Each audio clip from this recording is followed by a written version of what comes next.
You said in an interview that I read that you must always have belacan in the fridge. And I was like, did he just say belacan? Belacan is like a shrimp paste that is really stinky. And we're in Finland. And then the other thing that I really love and love to like show people here is ikan bilis, so anchovies, sun-dried anchovies. I would just bring it to, like, for example, my workplace. Yeah. And if there's someone new, up fry it. And we've never had this. This is crazy. This is amazing. It's very difficult for me to kind of, how do I say, separate myself as a fee and as somebody who is with the embassy, right? Because whatever I cook, it's, for example, right, if you go to a market and there's only one stall that sells Malaysian food, what do you choose? When you have to represent Malaysia, then you're like, what dish am I going to make? Why, hello there, food lovers, and welcome to The Hungry Immigrant, the place where flavors cross borders and cultures unite. I'm your host, Abang Brian, coming to you with stories, secrets, and the irresistible charm of Asian cuisine and heritage. Each week, we'll journey into the heart of what makes food more than just a meal. We'll talk to chefs, celebrities, home cooks, and food enthusiasts who have brought their heritage to our tables. From the bustling streets of Kuala Lumpur to the vibrant markets of Manila and Seoul to the Chinatowns of New York, Paris, and Toronto, we're exploring the magic of food that connects us all. So join us as we delve into the rich tapestry of Asian food culture and heritage, celebrating the traditions and innovations that make our culinary world so diverse and exciting. Now, get ready as today's episode promises to be a flavorful journey. We are here in Helsinki, in Finland, of all places. I am here actually, this is a confession. This is a true confession of this Malaysian boy. I'm here actually with my sister on this mission to really tell the Asian food stories. And obviously, one of the Asian food stories that I really hold true to my heart and it's very close to my heart is the Malaysian story, right? So I started Googling, honestly, are there Asian people in Finland? Oh my goodness. I Googled that and then I started looking around and then I saw, hey, we have the Embassy of Malaysia. And so I reached out to the Embassy of Malaysia, Jare from the Embassy of Malaysia. Big shout out to the Embassy of Malaysia for really helping me out. I basically said, can you please connect me to some Malaysians? Long story short, here we are. So I am here with a chef and a bigger chef at home. I think maybe you want to tell our audience a little bit about yourself, Chef Bu, and also Phi. Well, a Malaysian living here in Finland. I've been here for 11 years. Mhm. And yeah, I'm a professional chef. I work in a restaurant called Lucy in the Sky. Mhm. I'm the head chef there. And I've been doing this, like being in the line for 12 years Chef, yes. now. Wow. Yeah. And I was studying in France in Le Cordon Bleu, Mhm. graduated from there and started my career here in Finland. Yeah. Okay, so from Malaysia to Paris to Finland, how did that? Well, Paris was always my dream. Like that was my goal. I'll finish high school and get into Le Cordon Bleu and go to school. From then on, it was just like, okay, we'll see what comes. I finished school and I had a bunch of friends who were from school, who were from Finland as well. So I came to visit once while I was still in school, and then I was like, this is super nice. I'm gonna move here. Yeah. And then I just did that. Just moved, came over, found a job, started living, and then the next thing you know, it's 11 years later, still here. Wow. Yeah. And also we have Phi. So Phi's story is a little bit more, also very, very interesting, right? Yeah, I am here, I guess, in the capacity of the spouse of Arif. So I'm here as a spouse of the staff of Malaysian Embassy. I am a home chef. I'm not professionally trained. I was, instead of Le Cordon Bleu, I was trained in my grandmother's kitchen. In my mother's kitchen. And then under the pressure of cooking for hundreds of people who come to the embassy for Hari Raya, stuff like that. So that is how. Oh, so you cook for like the events at the embassy? Yes, it can be quite really well. surprising. It can be very surprising. A lot of the embassies around Malaysia, because we don't have access to catering services that can provide authentic Malaysian food, or maybe like it's too expensive, for example, right? So a lot of times the women, the spouses of the embassy staff are the ones who cook. So yeah, like for myself, I've cooked for maybe 200 people, but like in other places, they have cooked for thousands of people as well. Wow. So really It's kind like of gotong depending, royong style. yeah, kind of Like, depending on how big or who the audience is. Merewang, right? Yeah, yes, We cook merewa, together and gejubus, yeah. And then while we peel the onions, we have this term in Malaysia that we say membawang. Yeah. Yes. Festival of bawang. So I think that's the most fun part when you're like doing it together. Yeah. The prep and you're just like chatting and getting at it. Well, that's very different in the kitchen, though. Yeah. But then I still have I feel still I still have that home side of me. So I don't bring my professional life at all back home. So when I cook at home, then I cook like grandma style. I'm like Exactly where we're going to go with the next question is your whole journey throughout your life. How does that affect your identity with food? How does it affect your philosophy with food? Because you're Malaysian, but you went to Cordon Bleu, so you're French trained. You're Malaysian, now you're living abroad. You're talking about cooking Malaysian food in a land that, I don't know, is there like lemongrass here? Is there? Yeah, you can get quite a lot of the ingredients these days. We do have quite a huge Asian market at the moment. So ingredients are very much more available. I just haven't found bunga kantan, ginger that's and daun kunyit. Yeah, those two you can't still get. Turmeric leaves and but they don't all these things they don't grow in the Nordic region. They don't. So I mean the majority of the products that we get in from the Asian companies are brought through Amsterdam, Spain, Germany. So sometimes Sweden because they have a huge Asian community there. So we do get the products in, it's just a lot harder. So for example, water spinach kangkong. That was, if you talk about 5 years ago, it was insanely expensive. Like how expensive? It was like, if I remember correctly, it was like €3 for like 200 grams. And if we all know how it goes with kangkong, when you cook like a whole huge bunch, you get nothing. It's called water spinach for it. Yeah, exactly. So if you pay like over €2 for a bag of 200 grams of water spinach, it's not even for one person. But in terms of your origins, you have also some Jawa, Banjar. Yes. My mother's side of the family is Jawa. My dad's side of the family is Banjar. So give context to our audience who may not know Malaysia and where Malaysian, Indonesian, Jawa is. How does this work in Malaysia? So like as you know, Malaysia before this we were what we would call the Nusantara. We in Indonesia, Singapore, Brunei were all together, right?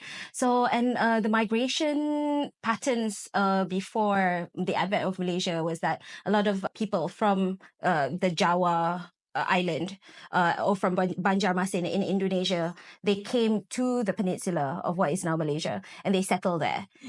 So there are parts of Malaysia that have large communities of Jawa. For example, in Bagadatuk, that's where my mom's family is from. I'm sure there are many other places as well, but like from the top of my head, that's where, because my family's from there. And then the Banjar community, a lot of them are in Teluk Intan, intermarry and stuff like that. So yes, it's a very big influence on how my family cooks. Right. So for the audiences who are listening to us on the podcast, audioly, if you can't imagine what we're talking about and geographically where it is, make sure you check out our video. Before we go to the next question about Malaysia, you have Indian roots as well. So do you see that Sri Lankan? Do you see that being a part of the way you cook at home? Absolutely. I mean, growing up, especially with mom and grandma, the kitchen was always, there was someone there. There's always food being made. And the thing with our family is that we tend to talk, with breakfast, we're talking about dinner. At lunch, we're talking about tomorrow's breakfast. And it just goes on. It's like you're full, but you're still talking about what's the next meal, what food we're going to make. We're like Malaysians, but with Sri Lankan heritage. My grandma is from northern Sri Lanka herself. And so we made like typical Sri Lankan food. But since she's been living in Malaysia for so long, she also picked up all the Malaysian dishes and Chinese food and Malay food. And we would have all of those at home as well. So we're always surrounded by food in the house. That's how we grew up.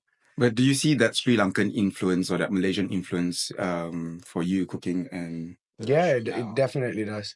You said in an interview that I read that you must always have belacan in the fridge. And I was like, did he just say belacan? Belacan is like a shrimp paste that is really stinky. And we're in Finland. I use it a lot. I think just a friend of mine just came from Malaysia and I was, hey, I'm a bit low on belacan, so the shrimp paste. And she's like, yeah, it's okay. I got you half a kilo. I'm like, beautiful. Thank Oh you. my It's like, goodness. it's a key thing. And then the other thing that I really love and love to like show people here is ikan bilis. So anchovies, sun-dried anchovies. Everyone's used to in Europe having anchovies in oil or Yeah. some sort of version of that. And I'm like, yeah, but we have it completely different. So I would just bring it to, like, for example, my workplace. Yeah. And if there's someone new up fry it, and they're like, Oh, we've never had this. This is crazy. This is amazing. I'm like, yeah. So it's like trying to introduce them to the ingredients that we have as well. I've got a whole freezer closet filled with Malaysian stuff. Wow. And the type of food that you cook at Lucy is... Lucy, we do modern bistro, so we do classic food from around the world with a twist. We try to keep it as classic as possible, but we do have this adding some twist. That's usually the Asian touch comes into it, or then my French training comes into.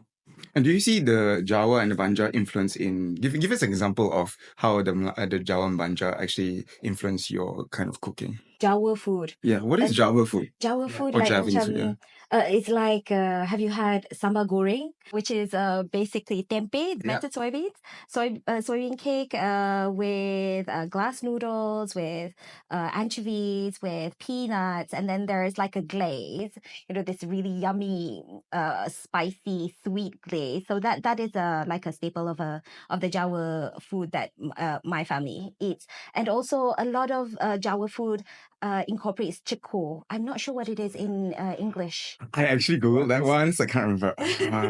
Because it's a rhizome, Yeah. and the leaves kind of look like shorter kunyit leaves, like turmeric leaves.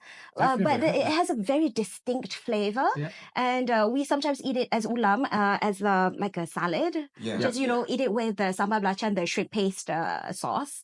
Yeah. We have that. But it's also incorporated into our fried vegetables, or like there's this dish that I love so much, and my grandmother who's passed, she used to make when she was able to, which is catfish. Yep. It's cooked in this like amazing gravy of coconut milk and chiku, and it's just, you can't stop eating it. It's so good. I'll make it for you if I ever find it.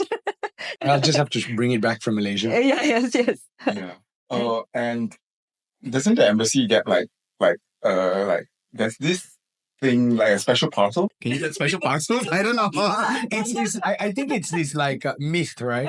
That's what we always hear, that the embassy gets all sorts of shipments and they can have whatever they want.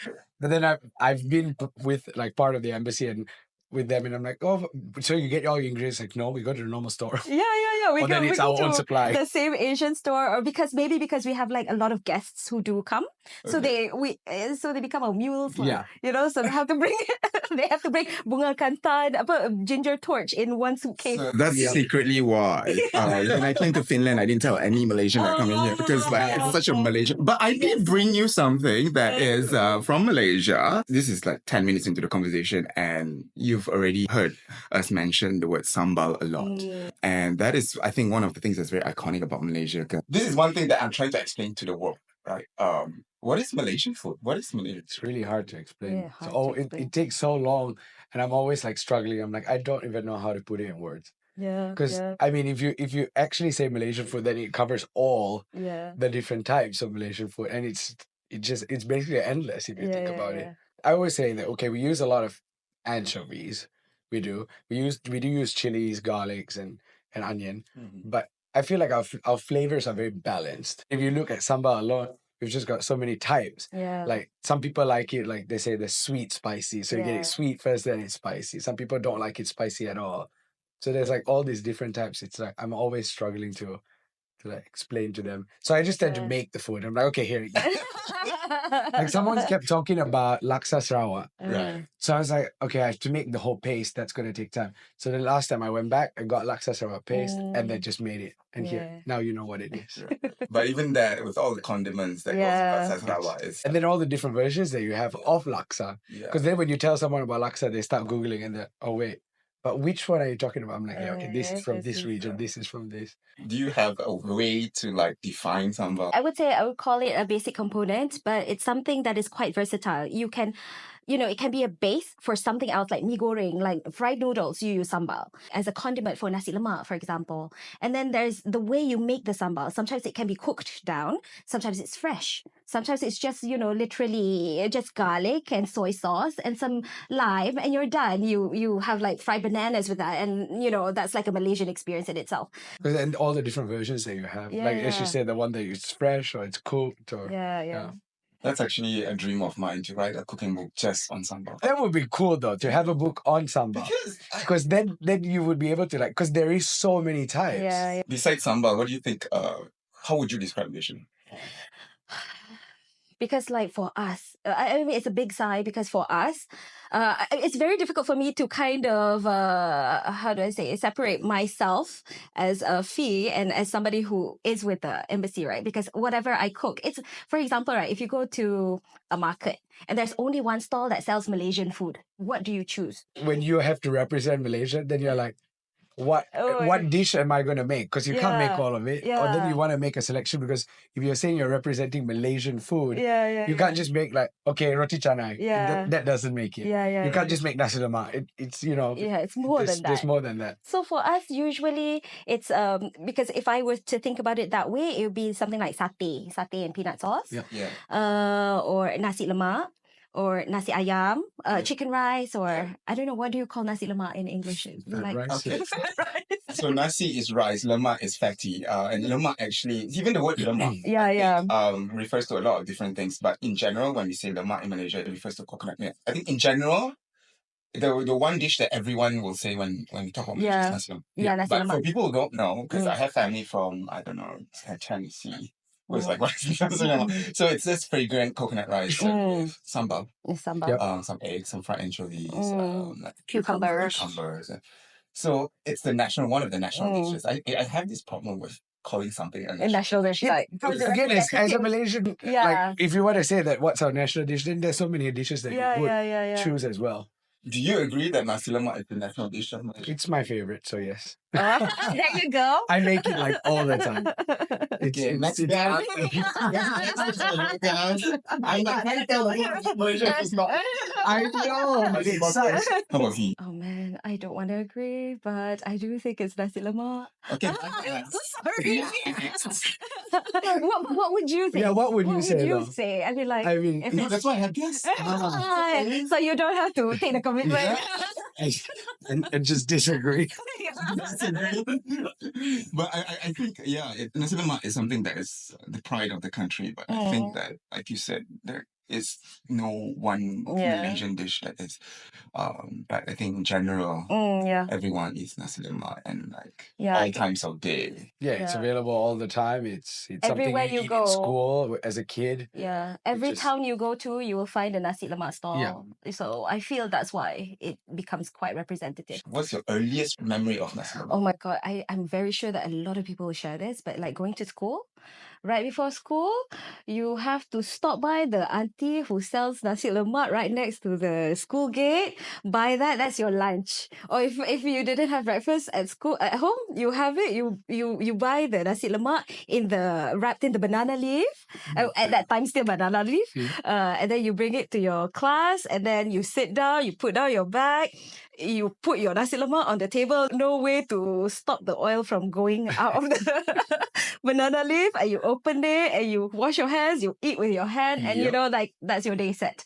For me, that is the epitome of my Malaysian experience. I feel growing up in Malaysia. I can relate to that as well. For me, it's the same. It was school. Besides nasi lemak, traditional practices or dishes that you feel is crucial that we preserve? Because I'm a mom, so I have 2 children, and because in our lifestyle, we move every 3 years. We're moving, we're in a different country. So for me, the way I see that the preservation of my culture is what is it that I want my children to bring with them? Because I feel my children, they live pretty different life from what I did, right? Because I just stayed in Malaysia, and but my children, they see Malaysia like for like in snippets of times, throughout their life. So the parts of it that I want them to understand is how Malaysian food connects them to their grandparents, connects them to their aunties, to their uncles, and how it makes them unique.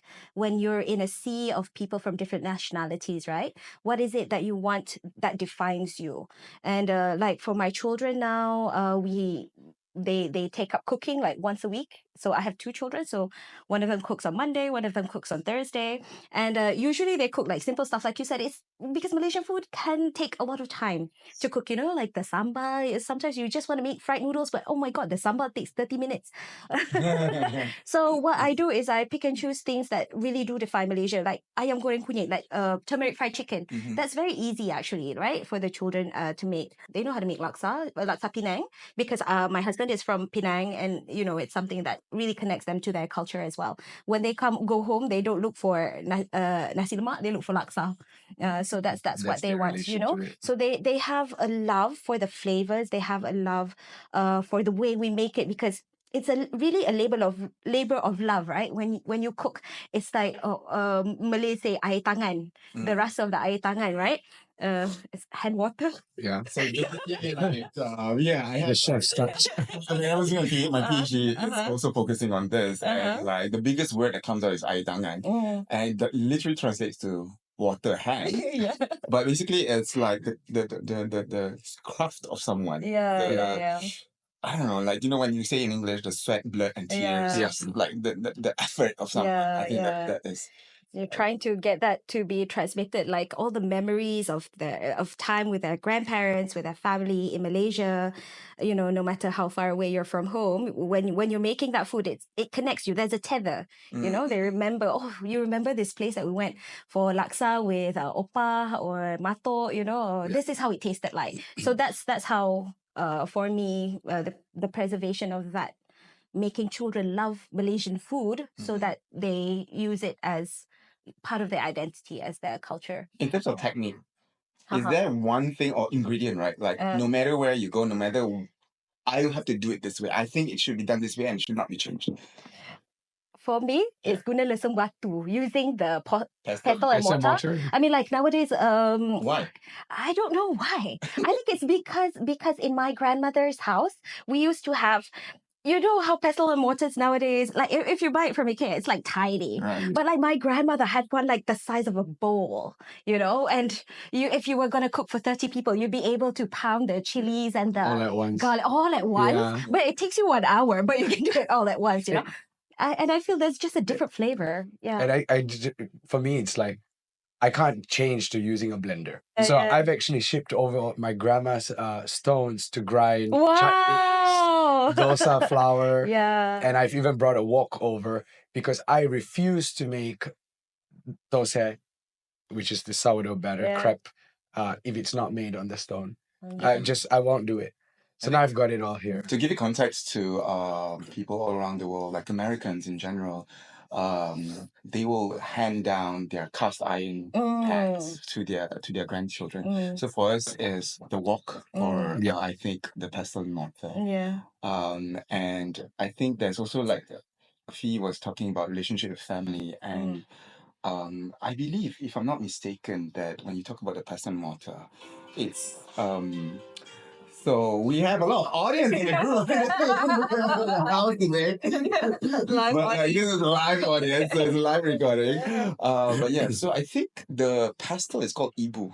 Ibu. It's like mother. Ibu is mother, and so there's that mother and child relationship, even in naming the pestle and mortar. So I think that is something that is really. Anyways, I should not be talking. So to give you context, for people who don't know me, I used to do radio and I used to do TV, and I'm trying to do this to preserve other people's culture. So my sister told me when I do this podcast, I should not be talking about this. So I will move on to the next question. So this one is, we talked about tradition, right? And now, especially for you as a Le Cordon Bleu graduate and cooking internationally and cooking abroad and seeing so many other different foods around the world, there is this big, huge debate on fusion food. What is your opinion on fusion food, and how do you balance authenticity and innovation in your cooking? Do you do that in the first place? Or what is authenticity to you? Whoa. Fusion food and authenticity? Now that can be quite a touchy subject. But unfortunately, that's all the time we have for this week. Make sure to tune in next week, same time, to catch the next part of our conversation. Before we wrap up, I just want to take a moment to thank the Malaysian Embassy in Helsinki for their incredible support in making this episode happen. And to everyone else, terima kasih and thank you for joining us on yet another episode of The Hungry Immigrant. It's been a delightful feast of stories and flavors that remind us just how much food brings us together. Now don't forget to subscribe to our podcast on your favorite platform so you'll never miss an episode. And if you loved today's culinary journey, leave us a review and share the episode with your friends and family.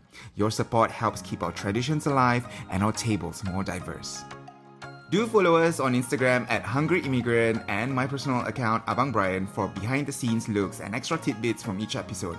We love to see how food inspires you, so do tag us in your next food adventure. I'm Abang Brian, reminding you to savor every bite and cherish every moment at the table. Until next time, keep your plates adventurous and your hearts open.